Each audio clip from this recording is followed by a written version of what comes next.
Assalamu alaikum 10th class. Today we are going to discuss the topic measuring speed of sound by echo method. तो previous lecture में जो हमने discuss किया है reflection of sound या फिर eco, तो दोनों एक ही कैटेगरी है, एक ही चीज का नाम है। तो आज हम डिस्कस करेंगे कि स्पीड ऑफ साउंड को हमने मेजर कैसे करना है, मेजरिंग स्पीड ऑफ साउंड, और वो मेथड कौन सा है, इको मेथड के जरिए हम स्पीड ऑफ साउंड को कैसे मेजर करेंगे। उसके लिए हमारे पास अपरेटस क्या क्या रिक्वायरमेंट होना चाहिए। अपरेटस में हमारे पास सबसे पहले मेजरिंग टेप होनी चाहिए। Measuring tape for what purpose, हमने लास्ट टाइम डिस्कस किया कि इको प्रोड्यूस करने के लिए जो मिनिमम डिस्टेंस होना चाहिए वो हमारे पास कितना होना चाहिए, 17 मीटर। तो वो 17 मीटर मेजरिंग टेप के जरिए हम उस टॉल बिल्डिंग और माउंटेन से 17 मीटर के ऊपर हम क्या करेंगे, उस साउंडिंग ऑब्जेक्ट को प्लेस करेंगे। तो मेजरिंग टेप के जरिए हम मेजर करेंगे वो डिस्टेंस। सेकेंड जो हमारे पास ऑपरेटर्स है वो हमारे पास है stop watch. Stop watch for what purpose, measuring time interval.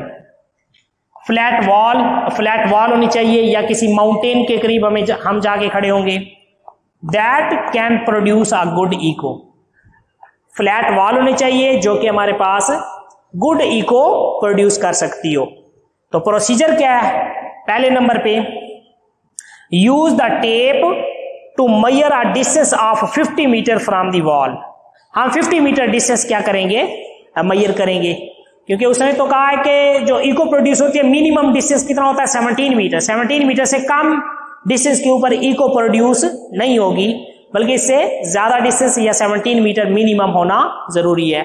तो हम कितना करेंगे, 50 मीटर मेजर करेंगे। किसके जरिए, मेजरिंग टेप के जरिए 50 मीटर डिस्टेंस हम क्या करेंगे, कवर करेंगे।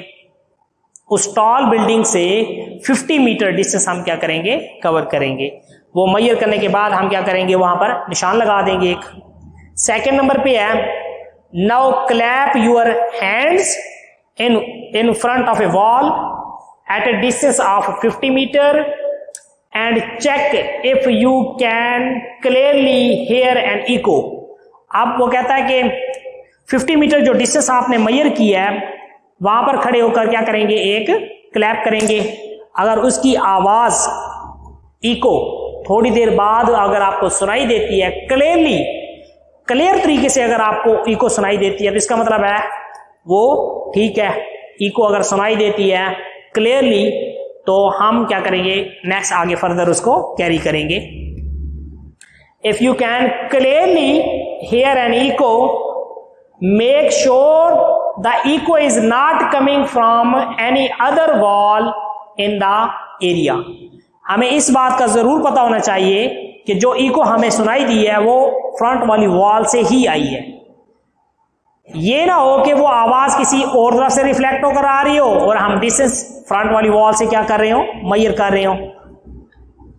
The sound to travel, the time taken by the sound to travel 100 metre is the time difference between the clap and echo. अब 100 मीटर कैसे हो गया, क्योंकि साउंड जब हम क्या करेंगे, शाउट करेंगे, तो आवाज एक बार जाएगी 50 मीटर का डिस्टेंस कवर करेगी और वहां से वापस आएगी तो 50 मीटर का डिस्टेंस कवर करेगी। तो टोटल कितना हो गया, 100 मीटर। तो 100 मीटर ट्रैवल करने के लिए साउंड को जितना टाइम रिक्वायर होगा, ठीक है, वो इको का क्या होगा, टाइम होगा। इको का टाइम मीन इको का जो टाइम होता है 2 टाइम, जाने का भी टाइम और वापस आने का भी time. Number 3, now restart the clapping and start the stop watch at the first clap. तो हमने क्या करना है, जैसे ही फर्स्ट टाइम हम क्लैप करेंगे तो साथ में स्टॉप वॉच को भी क्या करना है, ऑन करना है। तो स्टॉप वॉच और जो फर्स्ट क्लैप होगी ये सिंक्रोनाइज होनी चाहिए, ठीक है, सिंक्रोनाइज होनी चाहिए। Count the number of claps को काउंट करें एंड स्टॉप द क्लैपिंग, और क्लैपिंग को क्या करें, स्टॉप कर दें।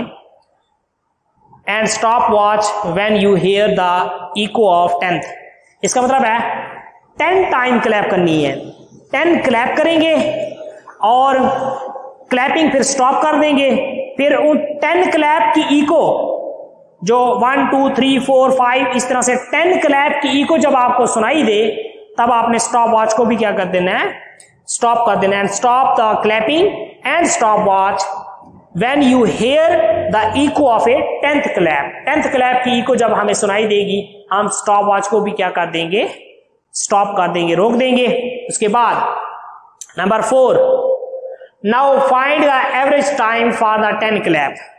अब एवरेज टाइम कैसे कैलकुलेट करेंगे, जितना टाइम लगेगा उसको 10 पे क्या कर देंगे, डिवाइड कर देंगे, तो 1 क्लैप का टाइम पीरियड आ जाएगा। क्या आएगा, 1 क्लैप का time period.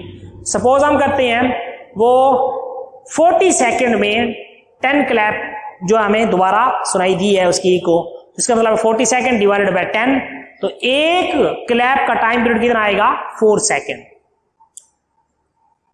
After calculating the time interval between clap and using the formula S is equal to V multiplied by T, we can find the speed of a sound.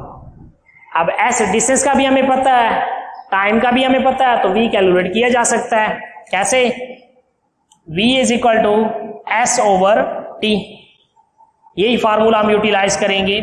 S is equal to V multiply by V calculate करना है, तो T दूसरी side पे जाके divide हो जाएगा, तो ये हमारे पास S over T, S और T दोनों को डिवाइड कर दें, हमारे पास स्पीड आ जाएगी।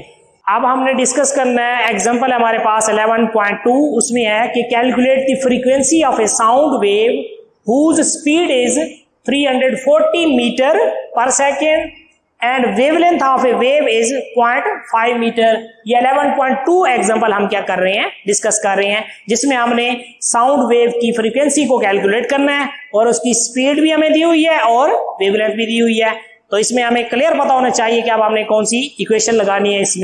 इसमें हमारे पास जो इक्वेशन लगेगी वो है V is equal to F lambda. V is the speed of a sound, F is the frequency of a sound and wavelength, lambda is the wavelength of a wave। अब इस दोनों में हमारे पास स्पीड भी दी हुई है और वेवलेंथ भी दी हुई है, तो V over lambda is equal to F, F is equal to V over lambda. V हमारे पास क्या है, speed of sound and 0.5 is the wavelength of a wave, तो दोनों को हम क्या करेंगे, डिवाइड करेंगे। F is equal to 340 divided by 0.5, तो डिवाइड करेंगे कि 680 हर्ट्ज मीन पर सेकेंड, इसकी हमारे पास क्या होगी, जो यूनिट है फ्रीक्वेंसी का, पर हर्ट्ज। नेक्स्ट इज 11.3, इसमें टाइम दिया हुआ है और स्पीड भी दी हुई है, S कैलकुलेट करना है हमने, तो S is equal to V multiply by T, दोनों को डिवाइड करें, 498 मीटर डिस्टेंस आएगा। ये भी हमारे पास एग्जांपल है 11.3। तो इंशाल्लाह नेक्स्ट लेक्चर में हम फर्दर डिस्कस करेंगे। अल्लाह हाफिज।